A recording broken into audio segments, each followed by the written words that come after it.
You talked about the paint, Yep. the layers of paint that build confidence. This is something that I've been particularly compelled by because so many people that listen to this podcast struggle with the idea of confidence. And there's a big industry out there, as you've said, that says, look in the mirror, tell yourself you're a millionaire, say it 3 times, write it in your journal. Yeah. But then as I reflected and as I've written in my book, the thing that, and it relates to what Alex Hormozi said, is the thing that I've learned is it's all evidence, for better or for worse. Stack of undeniable proof. And it goes the other way. That evidence that you got at 7 years old when you went up and tried to do a public speech and everyone laughed at you is it's a thicker layer. Correct. Than one layer of evidence to say that you're capable. It's a harder layer to sort of strip. If there is someone listening now and they want to maybe orientate their drive to the fulfilling pursuits that you talk about, but also they want to build their confidence, what advice would you give them? I imagine that's 80% of the listener base here. Act first. Okay. You have to lead with action, because if you are someone that deals with a crippling sense of insufficiency, your ability to discount any good thoughts you have in your mind is going to be so strong. If you try and lead with positivity first, I need to think it, wish it, believe it, and I will achieve it, your set point of negativity is going to just crush that into the ground. I'm speaking from personal experience, right? As the guy that was chronically unconfident and still has, the imposter syndrome that does creep in. You have to start with action. It needs to be, okay, what would have had to have happened in a week's time for me to look back on that week and find pride in myself? Pride's seen as something that you should be ashamed of. It's one of the 7 deadly sins. But David Goggins, I did an episode with him a couple of months ago. We could put it in the show notes if people are interested. And he said pride is something that everybody misses, that having pride in your name, your performance, the way that you show up for other people is something that you can do. But you need to do something that is worthy of being prideful about, right? What would have had to have happened in a week for you to look back on that week with pride? Okay, maybe stop breaking promises to yourself. When you say, I'm going to wake up tomorrow at 7 a.m., and when the option comes to hit the snooze button, don't do it. There's one win that you've got for the day. That's action, right? And it is just, it's tried to say the Peterson clean your room thing, but the reason that works is that you start with the smallest ever step and you expand out from that.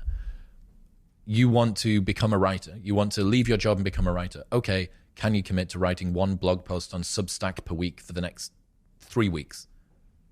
That would make you feel like less of a loser if you did that. Action has to come first if you're the sort of person who is chronically unconfident, because you will drag your sense of identity behind you. Mark Manson says that identity lags behind our status by about 1 to 2 years. So for both me and you, in 2 years' time, we'll go, I understand why I was in LA that day, and look back. Start with action and make small promises to yourself that you don't break. If you had a friend and every single time that you and your friend decided that you were going to go out for dinner, that friend either showed up 2 hours late or didn't show up at all, you would stop trusting that person.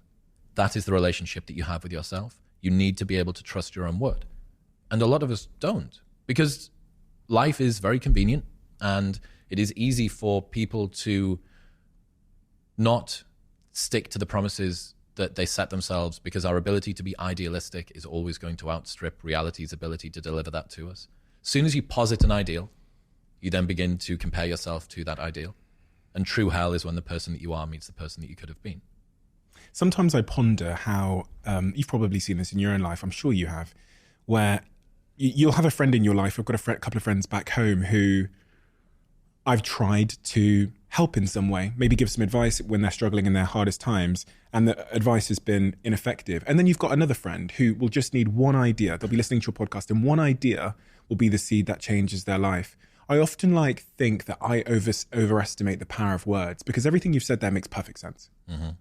But we both know that 95%, maybe more, of people that have just received that, it will not convert into any kind of behavior. Habits are hard to break, man. And the habit of not doing things is unbelievably difficult to get past. It's one of the problems with anyone that listens to your show or my show.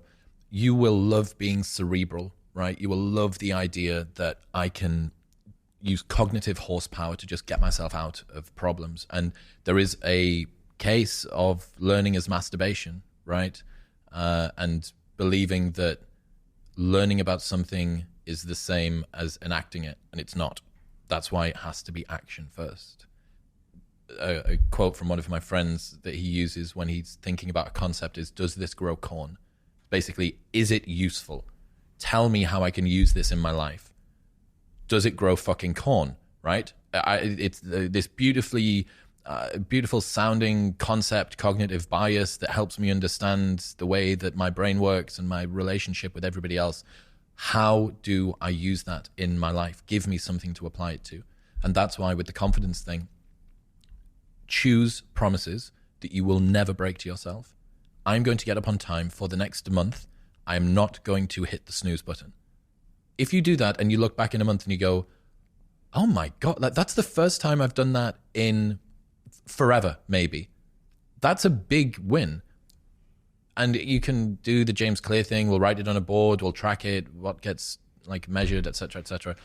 But the main thing is just keep promises to yourself. And that is a good way to go from, here is an insight I learned about, I want to do breathwork, cold plunge, go to the gym, fast until 12 midday, get up on time, sunlight in the eyes and whatever it is, right, that you want to do. Turn it into a promise. Don't break the promise.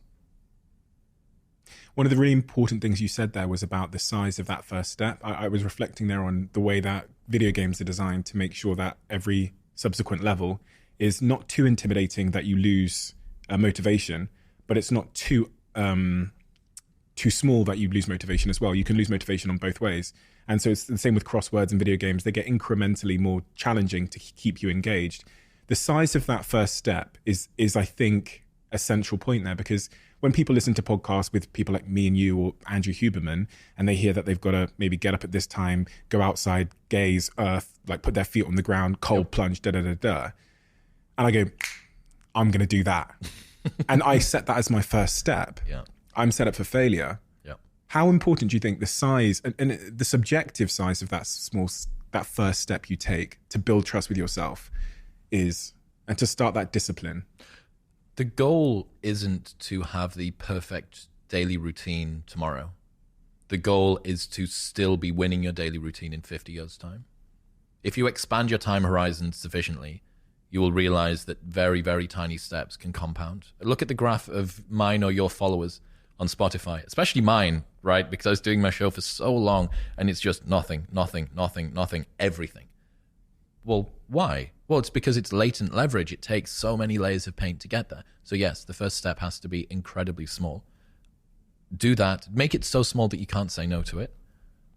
And then what's next? And then what's next? So when I decided that I was going to try and become a more virtuous version of me, I was going to start telling the truth. I was going to have a morning routine. I was going to develop a meditation habit. I was going to read, all of these things that I wanted to do, none of which I did, right, toward the end of my 20s. None of which I did. All of which are now the foundation of my life. Over, 1,500 meditation sessions and all of the authors on the podcast, and et cetera, et cetera. I had to do that one step at a time. I didn't have a stable sleep and wake pattern until COVID, ever in my adult life. I'd never gone to bed and woken up at the same time for 7 days in a row until COVID, because I was running nightlife events, right? So if, no matter how difficult the setback is, even if you're a shift worker, you're a nurse, you're a parent, whatever your challenge is, just make the promise to yourself sufficiently small that even with that challenge in front of you, you can make it work.